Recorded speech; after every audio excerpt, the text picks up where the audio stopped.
Un décret de Donald Trump a jugé un groupe de médias publics inutile. 20 minutes fait le point sur leur rôle crucial. Un licenciement brutal. Donald Trump a signé ce vendredi un décret qui range United States Agency for Global Media (USAGM), agence qui chapeaute Voice of America VOA et d'autres médias financés par le Congrès américain, parmi les « éléments inutiles de la bureaucratie fédérale ». Le personnel de ces médias, qui comptait 3 384 employés en 2023, a reçu samedi un mail les informant qu'ils étaient renvoyés, que l'accès à leur bureau était interdit et qu'ils étaient sommés de rendre leurs cartes de presse et leur équipement professionnel. Pékin et Moscou, libres pour imposer leur propagande, une décision décriée par l'Union européenne qui a averti lundi les États-Unis qu'elle risquait de bénéficier à nos adversaires communs. Pourquoi ? C'est un rempart contre la désinformation et les manipulations qui risquent de disparaître, dans des pays où les gens n'ont pas ou peu accès à une information équilibrée et vérifiée. Alerte France Média Monde qui chapeaute France 24 et RFI et Deutsche Welle, l'autorité de tutelle des médias publics allemands à vocation internationale. L'administration Trump envoie un signal désastreux, les régimes autoritaires comme Pékin et Moscou ont désormais les mains libres pour imposer leur propagande sans entrave, abonde le directeur général de Reporters sans frontières RSF, Thibault Brutin, dans un communiqué. 20 minutes fait le point sur le rôle de ces médias réduits au silence par Donald Trump. La voix de l'Amérique contre la propagande nazie créée en 1942 pour contrer la propagande nazie, Voice of America VOA, service de diffusion international par radio et télévision du gouvernement américain, émet en 48 langues et touche 360 millions de personnes chaque semaine dans le monde. Durant plus de 80 ans, Voice of America a relayé l'actualité dans des pays souvent autoritaires où les sources fiables d'informations sur le monde extérieur étaient difficiles à trouver. Salut The New York Times. VOA a besoin d'une réforme réfléchie, et nous avons fait des progrès à cet égard. Mais la mesure d'aujourd'hui va empêcher la voix de l'Amérique de mener à bien sa mission vitale, alerte son ancien directeur, Michael Abramowitz sur Facebook. Des gauchistes fous qui se parlent entre eux. VOA. Ce sont des gauchistes fous qui se parlent entre eux tout en sifflant $1 milliard aux contribuables, écrivait sur X Elon Musk en février, à la tête de la purge de l'État fédéral américain. Selon la Maison-Blanche, cette mesure garantit que les contribuables n'aient plus à payer pour la propagande radicale, comme cet article qui définit la notion de « privilège blanc » à la suite de la mort de George Floyd, un autre qui interroge les motivations des accusations portées par la Russie contre Hunter Biden et si celles-ci bénéficient à Donald Trump ou encore ce reportage sur les migrants LGBT. Je couvre la liberté de la presse depuis longtemps et je n'ai jamais vu quelque chose comparable à ce qui se passe aux États-Unis depuis 2 mois.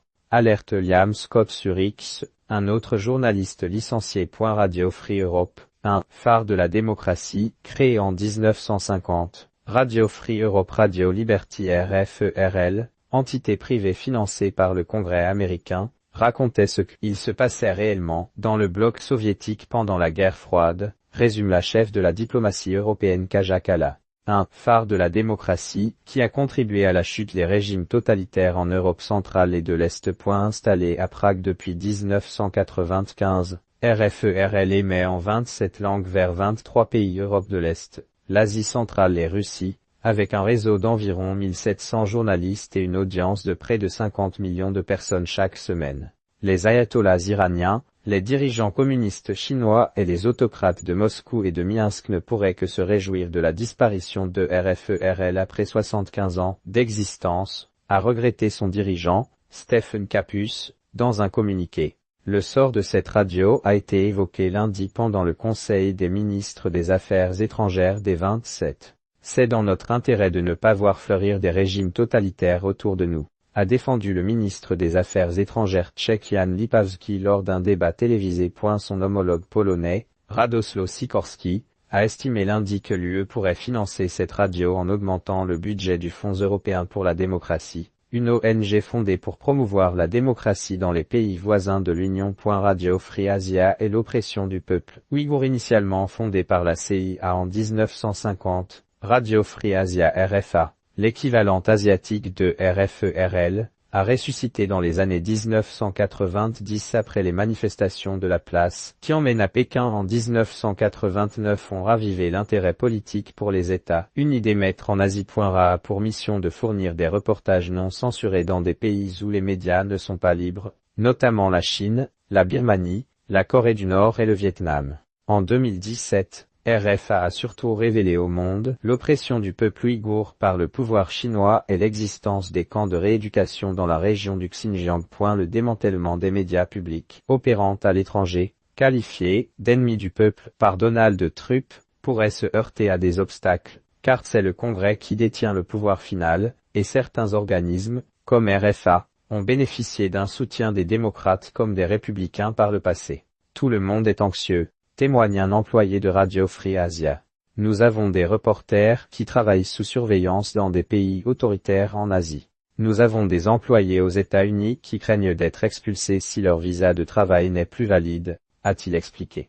Radio et Télévision Marty, à destination de Cuba, il est scandaleux que la Maison-Blanche cherche à vider de sa substance une agence financée par le Congrès qui soutient un journalisme indépendant remettant en question la parole de régimes autoritaires dans le monde entier, a réagi un responsable du comité de protection des journalistes CPJ Carlo Martinez de la Serna. Initié par Ronald Reagan, Radio Marty a été mise en onde en 1985 tandis que TV Marty a été lancée en 1990. Radio et Télévision Marty diffusait en espagnol pour fournir des informations indépendantes aux citoyens cubains, ainsi que dans plusieurs pays du bassin caribéen. Toutes ces chaînes ont cessé d'émettre dans la nuit du 15 au 16 mars. MBM et les ennemis de l'Amérique, Middle East Broadcasting Network MBN, qui inclut la télévision Allura, la radio Sarwa et 5 plateformes numériques en langue arabe, touchent chaque semaine 33,5 millions de personnes au Moyen-Orient et en Afrique du Nord. En 20 ans d'existence, MBN a été récompensé plus de 175 fois lors de concours internationaux de journalisme. Le président et directeur général de MBN estime la mesure de Donald Trump met en danger les employés de MBN au Moyen-Orient, qui soutiennent l'Amérique et Israël et s'opposent à l'Iran et à d'autres entités radicales et terroristes. Il pense qu'il existe des voies légales pour que MBN continue de diffuser. Il est en mesure de trouver un financement privé pour maintenir le réseau en activité.